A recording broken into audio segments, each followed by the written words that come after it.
Henri Guénaud, notre invité. Bonsoir Henri Guénaud. Bonsoir. Merci d'être avec nous, auteur de ce livre au titre, je le redis, prophétique, à la 7e fois, les murailles tombèrent, aux éditions du Rocher.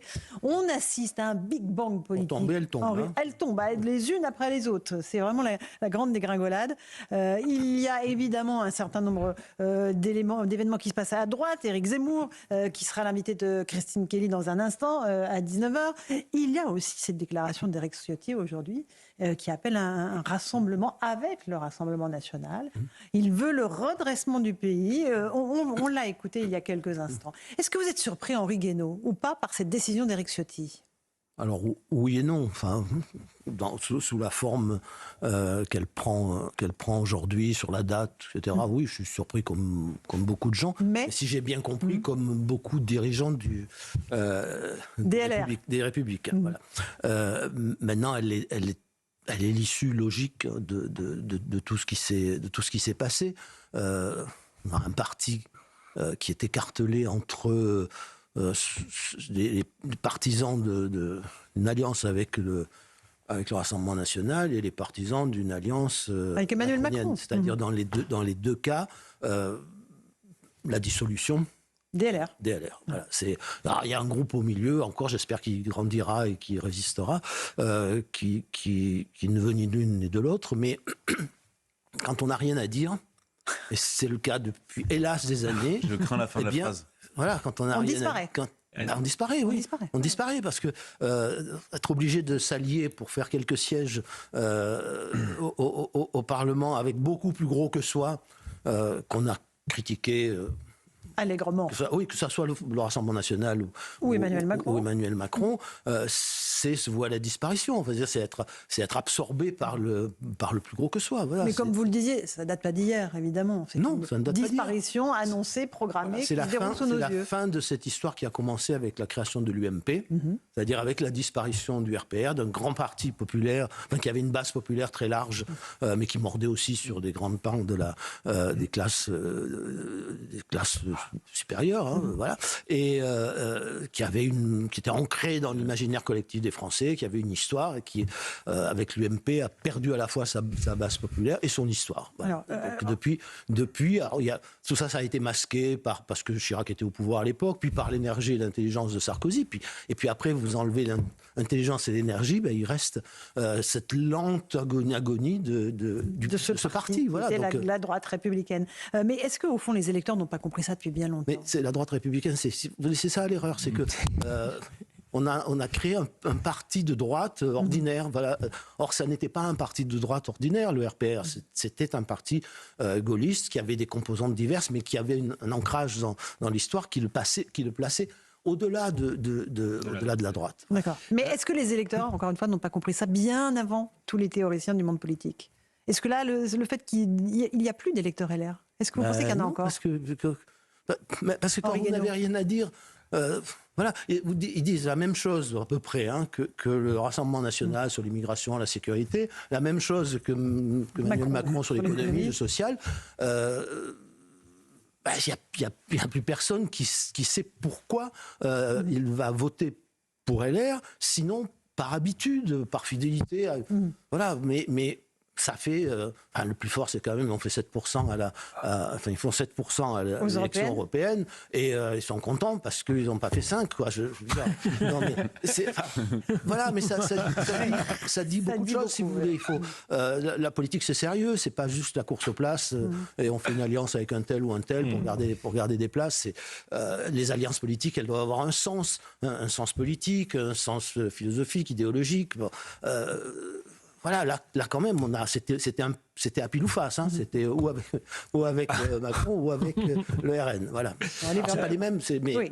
Alexandre Devecchio, une question, après on écoutera Laurent Wauquiez. C'est pas les mêmes. Vous avez évoqué plusieurs fois le RPR. Je sais que ma question va vous faire rebondir, mais le RPR, vous l'avez rappelé, grand parti populaire, parti plutôt souverainiste. Vous étiez de ceux qui ont donné nom à Maastricht, gaulliste, mais en tout cas soucieux de l'indépendance nationale, disons-le comme ça, si vous voulez, avec une sensibilité sociale.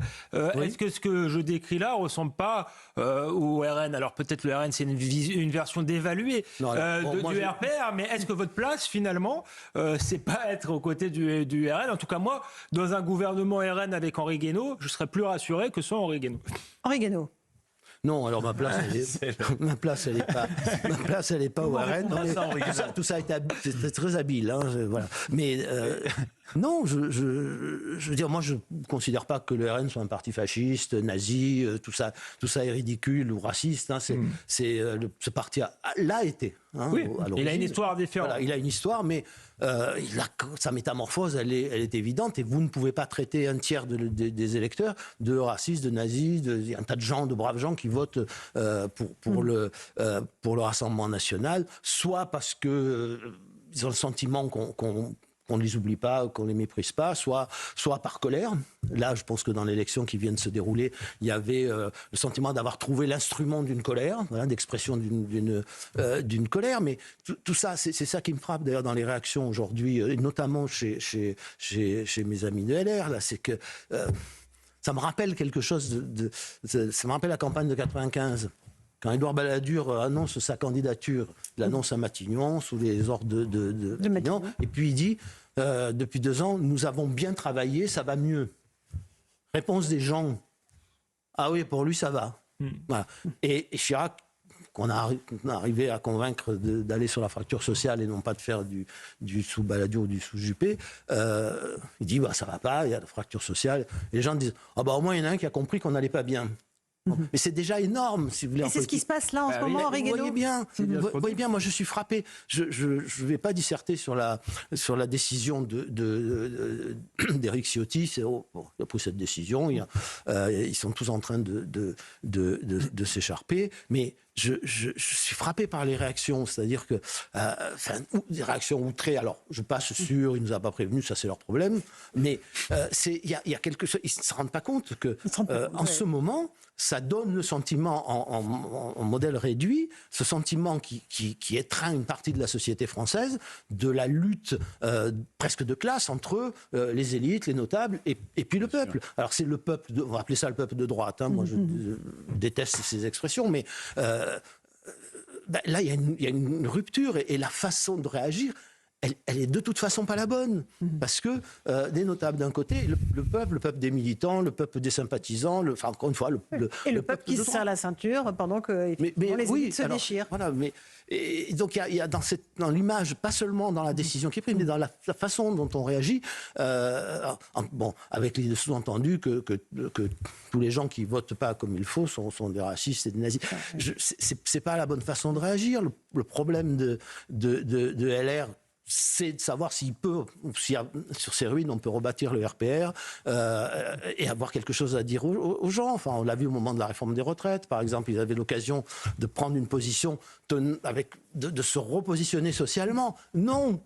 Ils ne l'ont pas mais le RN l'a fait encore une fois, parce que le RN n'est pas en train de remplacer ce qu'était le RPR. Pourquoi vouloir reconstruire sur des ruines quand il y a les fondations d'un nouveau RPR ailleurs? Ce sont les électeurs du RPR, en tout cas.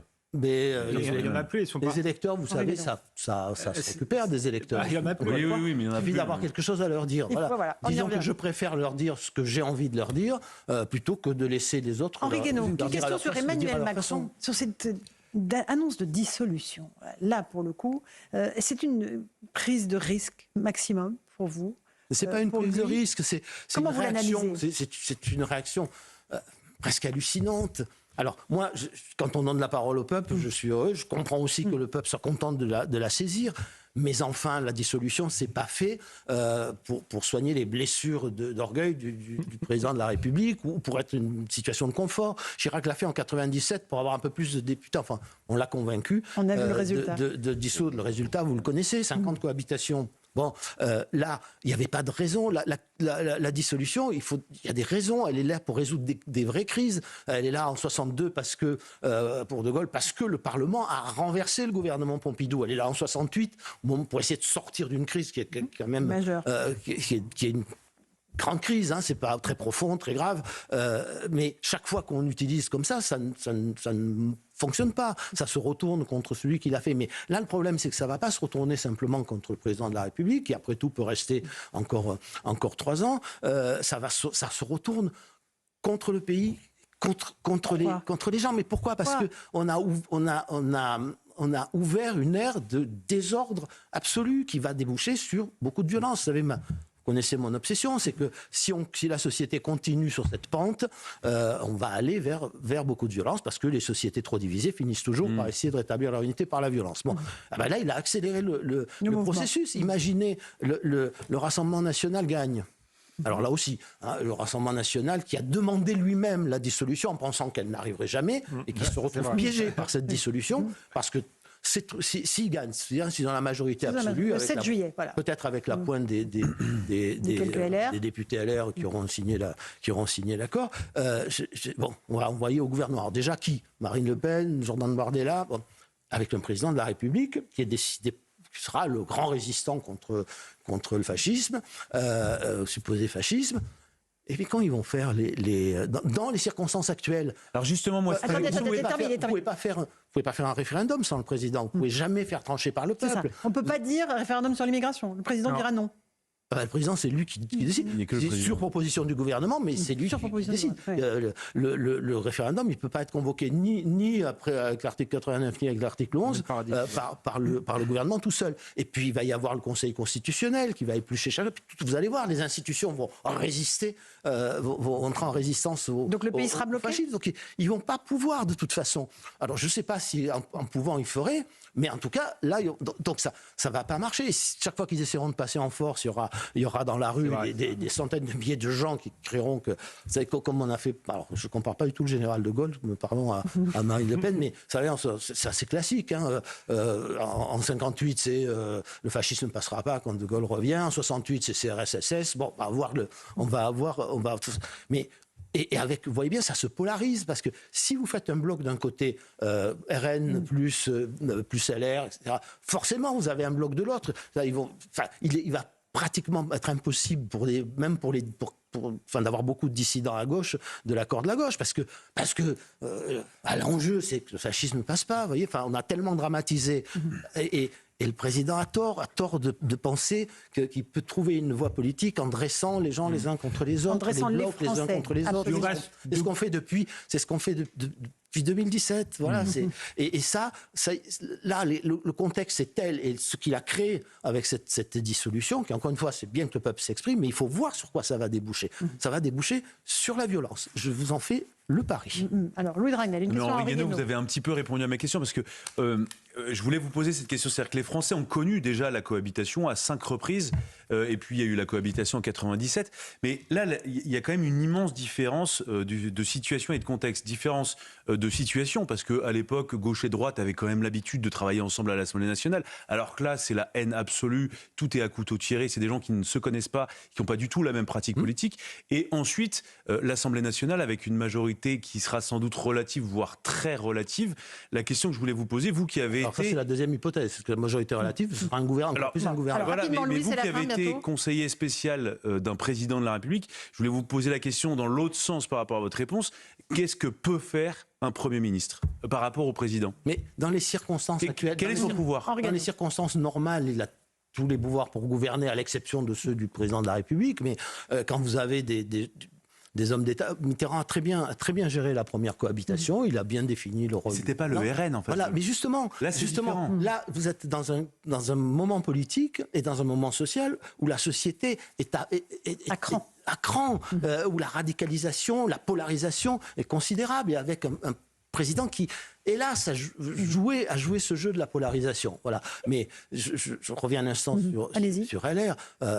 Ma conviction, c'est qu'il faut en finir avec cette histoire UMP-LR, et qu'il faut reconstruire quelque chose qui ressemble au RPR. Voilà, moi, je ne rêve que de m'engager dans un processus de ce genre. La question est de savoir s'il existe encore assez de gens pour reconstruire un mouvement de ce genre. Une dernière question rapide, Henri Guénaud. L'image de la France à l'international sort affaiblie, ou sortira affaiblie de cette séquence ? Ah oui, elle va sortir affaiblie, et avec, là encore, sur l'international, le président, il va faire ce qu'il veut. Le président, s'il veut envoyer des troupes en Ukraine, il peut ne demander l'avis de personne. Il faut attendre 4 mois pour que l'Assemblée, elle décide.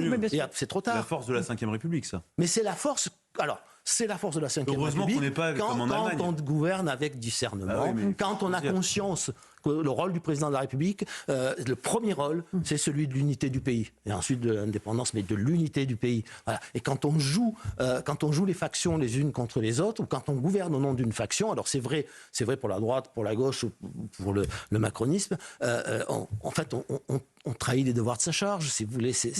Il n'y a plus personne pour s'occuper de l'unité du pays. Si celui qui est en charge de ça, si l'institution qui est en charge de ça ne le fait pas, dans des périodes de crise comme ça, là, si on fait le contraire, même si on pousse les gens les uns contre les autres, moi je suis très inquiet, très effrayé par cette polarisation terrible et par le fait qu'on joue avec le feu en faisant une instrumentalisation politique. Merci beaucoup d'être venu à la 7e fois. Les murailles tombèrent aux éditions du Rocher. Merci d'être venu analyser la situation politique dans Punchline. Dans un instant, Pierre de Villeneuve sur Europe 1. Pierre, vous allez revenir sur ce contexte politique mouvementé.